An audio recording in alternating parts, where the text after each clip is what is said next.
What's up? What's good? Matt Clark here at the new Matt Clark. Another one of the My Crazy Life stories. Stay tuned for a great video. Hopefully it's funny. The new Matt Clark.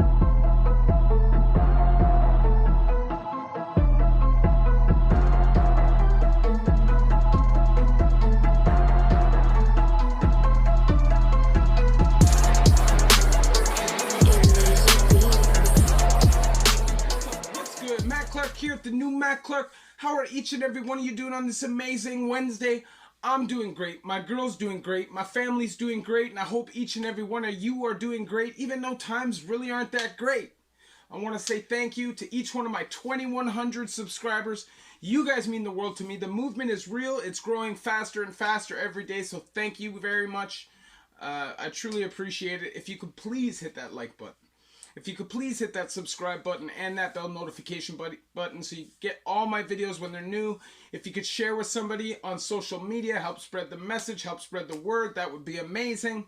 And there's a PayPal option if you'd like to donate, help, and support the channel. So, we're not going to be all serious today. We're not going to talk about anything except a funny story from my past. Now, a lot of these crazy life stories involve the same drug, involve the same time because they're funny. Now, they involve one friend specifically. You know, there's other people involved too, but this one friend seems to be the link between everything, and he's hilarious. I'm sad that I can't see him anymore. He's still in active addiction, but he's hilarious and, you know, still my best friend in my opinion. But me, him, and our girls were at Cherry Beach. I don't know if anybody knows Cherry Beach. It's in Toronto. And every Sunday, back in the day, at 4 o'clock, they would throw an outdoor rave, free. You'd have to walk through these real tall grass that would almost like go over top you like tunnels. And you'd have to listen for the music. And you'd have to follow through these pathways in order to get it. You can come to this clearing by the smokestack, and there'd be music. And sometimes there'd be like colors going in the trees and rave music. And there'd be families and everybody just having a good time.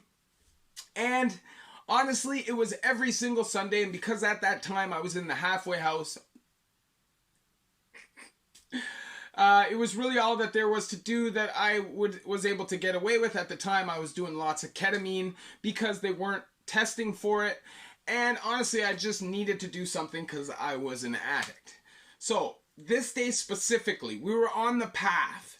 Now, if you know how Cherry Beach is, you can kind of walk through certain areas through the woods, and it comes out onto like a street. And at this point, you know, everybody's kind of huddled around listening to music and jamming. People are sitting down, and we're off on this path on the other side of the trees.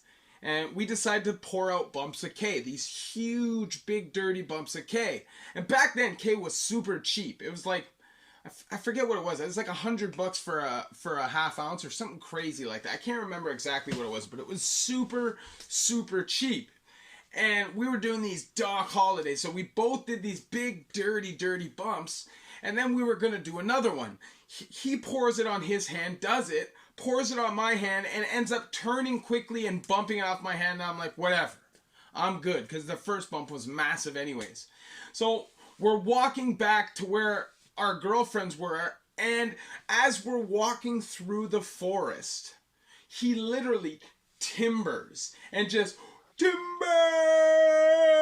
boom, face down into the mud, unconscious.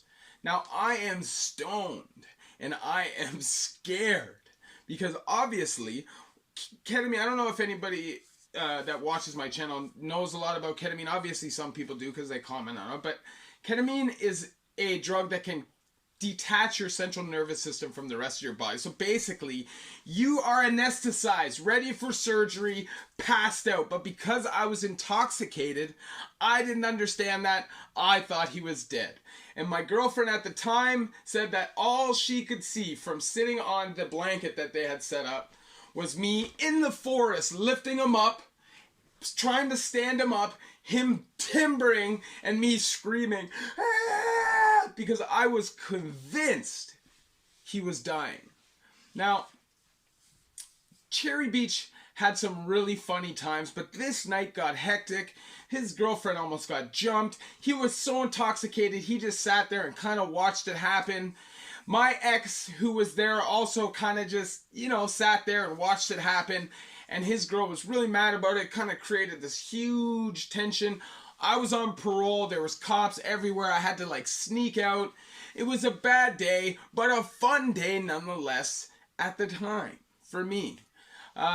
I remember one time specifically, his girlfriend told me that they were at Cherry Beach and they were dancing, and he was smashed in the K-hole like he normally was back in those days, dancing around, and somebody came up to him and said, "Oh, you're so kind. Do you bring him out often?" Now, if somebody's making that kind of an accusation or making that kind of an observation of you, you need to cut back on the dope. You need to slow down. Now, there is a message to this video. Now, me personally, I've never overdosed on drugs. Ever. And I've done a ton of drugs. But I was always a conservative drug user. I never wanted to run out. I never wanted to just, I don't know. I was just a conservative drug user. Although I always needed drugs. I wasn't somebody who was like, bah, ah, ah, ah, ah, and just run through it all immediately. Like, any drug addict runs through it immediately. But you know my point. So I never overdosed. I never took unnecessary risks. I was always cognitive of what I was doing. And rarely, if ever, did I get to the point where I was not aware of what was going on if alcohol wasn't involved. Except for Special K. It's a different beast. It's a different animal. It basically turns you into somebody who's like a 3-year-old. And you're not aware of going on. The lights are on, but there's nobody home. And it can be very dangerous. And people can die off ketamine. You can die. So my message would be careful. Understand what it is you're doing if drugs is what you're choosing to do. Don't play with your life just to get high.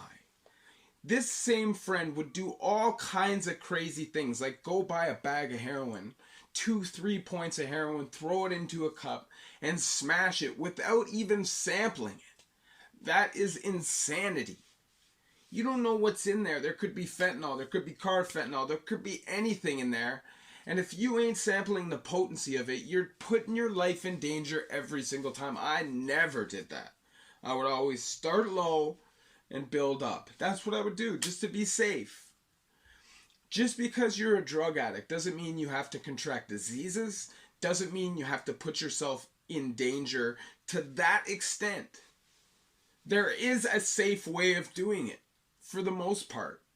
And it depends on how you act and how you behave and how you control yourself.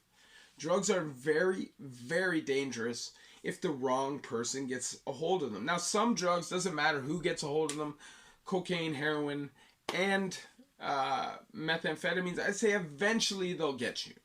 Eventually they'll get you. No matter how much control you have in the beginning, you could do it casually for 10 years, but I feel like eventually it'll get you. And I don't think there's any casual meth use, and I don't think there's any casual heroin use. So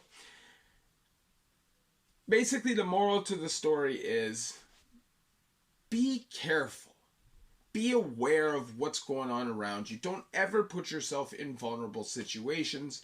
This person would always do that. And I remember one time I got mad at him and I told him, if you don't stop doing this crap, I'm going to stop messing with you, bro. I'm not going to save you if you drop. I'm not going to stay around and get arrested. It's not going to happen if you're doing this stupid shit. I'm not going to do it. And we're sitting there, and he was smashing, and at that time, I had never smashed anything. I was totally against it. And I was smoking and snorting, and I remember looking down to break it up, and he had gotten out of the car to stick the needle into the ground somewhere. And when I looked up, he was face down in the grass. And I freaked out. I thought for sure he was dead. I got out, I ran up, I started shaking him. I'm not going to say his name, but freaking out. And he rolls over and he goes, I thought you were going to leave. he's my best friend, and even though we don't talk, I still consider him my best friend. There's been a couple times where I've wanted to smash him because he's dumb as shit, even though intelligent. It's weird, and I just don't want anybody to put themselves at risk unnecessarily. If he was alone and fallen face down in that mud without me being there or without anybody seeing him, he's dead. So be aware of your surroundings. Don't ever, ever, ever slip to the point where you make yourself unaware of what's going on. Blackouts, blackout high, blackout drunk. It's the most dangerous time of your life, especially if you're a criminal, if you have violent tendencies. You could wake up with a life sentence. So be careful, please. That is the message of this story. Obviously, I share my stories with you so you don't have to experience these things yourself. Now, this story today is a little funnier, but there is a message behind it, and the message behind it is, even though drugs can be fun and some people can use them responsibly, they're all dangerous. And if you're not conscious of your surroundings while you're using your environment, if you don't have a buddy with you, you put yourself in unnecessary situations, bad things happen. So please, please, if you find it necessary to use, at least be safe when you're doing it. There is a way to do that. Thank you for watching this video. Please hit that like button. Please hit that subscribe button and that bell notification button so you get these videos when they're new. If you could share with somebody on social media, help spread the message, help spread the word, that would be amazing. And there's a PayPal option if you'd like to donate, help support the channel. My stories are funny, for sure. But the reality is my life has been tragic and sad. I've watched lots of people die.